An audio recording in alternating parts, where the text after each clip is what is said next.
This will be my part 2 video walking along the Beckley Rail Trail. I got off the trail a little bit to point these railroad ties. I was trying to do a video a minute ago, but I kind of butchered the video, so I had to start over. But apparently, all the way around the curve there until probably right in the curve, you can see what makes a side track that used to be here. What's that? Not sure what it was for. I do remember junction strips up here though. And it is actually right in this crossing here where I remember my mom and dad stopping. It was like 12 years old and the train came by. I did not know at the time, but he was one of the last trains I'd ever see on this line. This line's now abandoned though. Well, it's a rail trail, so it's not really actually abandoned. It just no longer sees trains. The rail line becomes a trail. It's interesting. You can't consider it abandoned if it's a trail.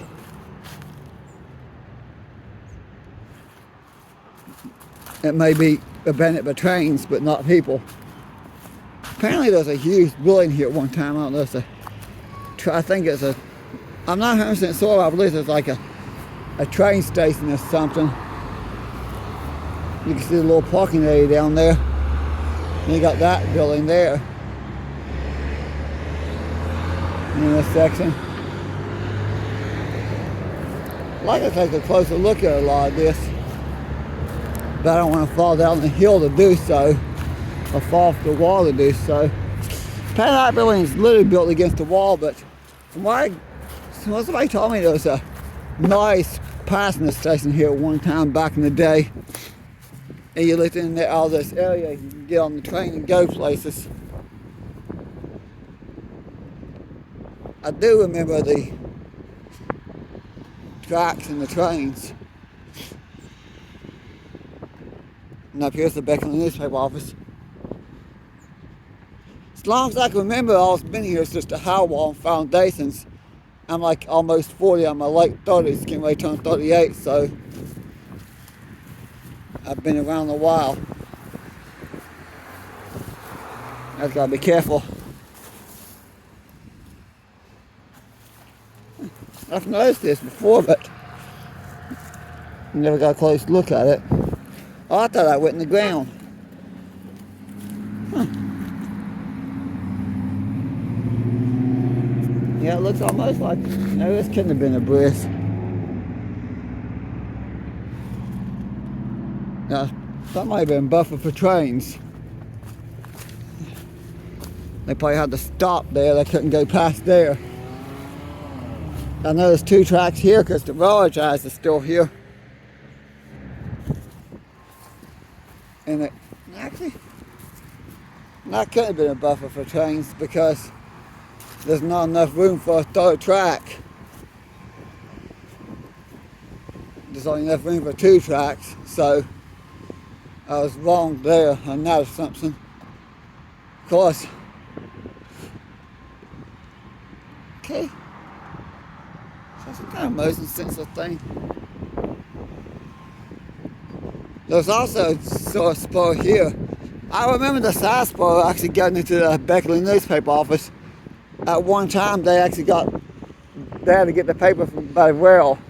They actually would have boxcars. So I talked to somebody who worked for the Beckley newspaper. Well, it's Beckley West of the Herald now, but I think it's referred to as the Beckley paper. They literally had a rail spur and they would unload boxcars off here for the paper. Now that's probably what our truck's for. It's probably unloading giant rolls of paper for the newspaper. But I do remember this spur being here. I don't think it's been used in my lifetime. And you can't even tell what the glass store used to be. Actually, no, the glass store's still there. Never mind. I was about to say I can't tell what it used to be, but I would think there would be more than one glass store. I can't really go over there, but it's kind of interesting to see. Let me get back on trail. I think I'm about to hit my turnaround point. Mainly because I don't want to get too far away in case it starts pouring down the rain. I want to be able to get back to work quickly.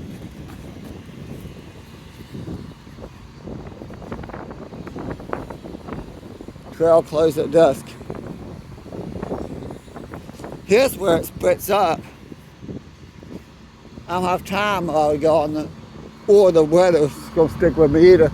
But I could go on the map, Scott. They're gonna go here, walk across the bridge. So a little piece of trail goes in there, but if people's interested, I will do more of these videos as trails. Because I've been filming this trail, I've been filming that trail near Thurman, the south side trail. I want to film the White Oak Rail Trail, no kill too. In case you're new to my YouTube, last year I remember filming this trail a little bit, last year. And I got some videos of the Mill Creek Rail Trail in Anstead too. And I think I got a few older videos of that Southside Junction Trail last year, so I'm kind of refilming a lot of the trail I've already filmed. Did they recently paint that? I think they did. Yeah, they did. All that graffiti might be gone.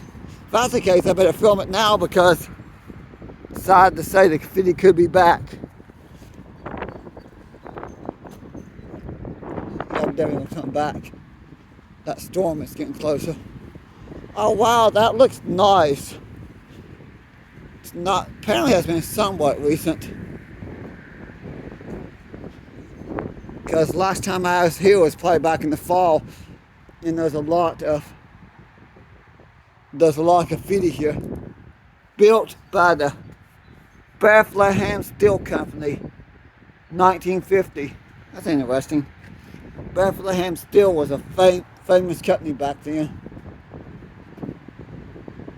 They built a lot of railroad stuff. Apparently, a lot of railroad companies, they literally got the steel. I know South Ohio got a lot of steel from Beckley Steel. So did probably Virginia Pacific too. Oh, by the way, that place had a rail spur too. That'll be why I wrap up the video, spitting and hurry and bust back to work. So where the gate is, because apparently the Feed and Hallway sells two glass doors. They used to get boxcars, a lot of supplies.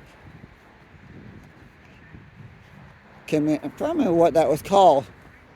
It's a farm supply store, which is no longer in business as a farm supply store. Something else now. But they had a rail spur that ended in the hillside there.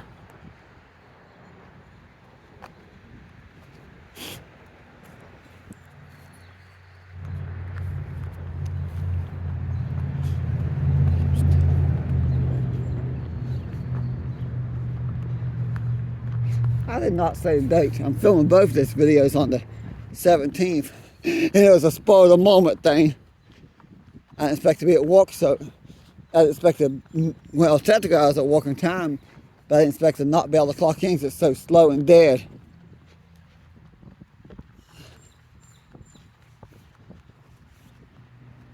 Looks like an old railroad bridge of sorts here. Not sure what this is. Because the rail line went straight. The city of Beckley is trying to curb flooding and issues with flooding, so they rerouted the rail line to build this. I'd like to point that out. Because you can see where the spur used to be. There's a junction switch here in the spur. And I do remember the small rail yard being here. Even though the small rail yard was no longer in use, it actually stayed here until the line was removed in the late 90s. Actually, I think they did park a few cars there. But the original right-of-way, the rail line, is completely gone. When they built the pond here, they actually moved the actual trail itself. And the original line went straight. It probably went at an angle. There was flashing lights on the actual railroad crossing. The line went at an angle here and kind of came out where that crossing is. Now there's not a whole lot left of it. I don't have time to go down there. That company might, I don't know if they got stuff for well or not. I know the Spag mine was here. The coal camp of Spag had a big mining operation here, which closed sometime in the early 1960s. And that's probably when course, this line, I think CSX did, in the early 90s, they did use it for car stores temporary because the rail yard. But this will be right in my video and head home. I'll head back to work, I mean, not head home. Unless they tell me to head home.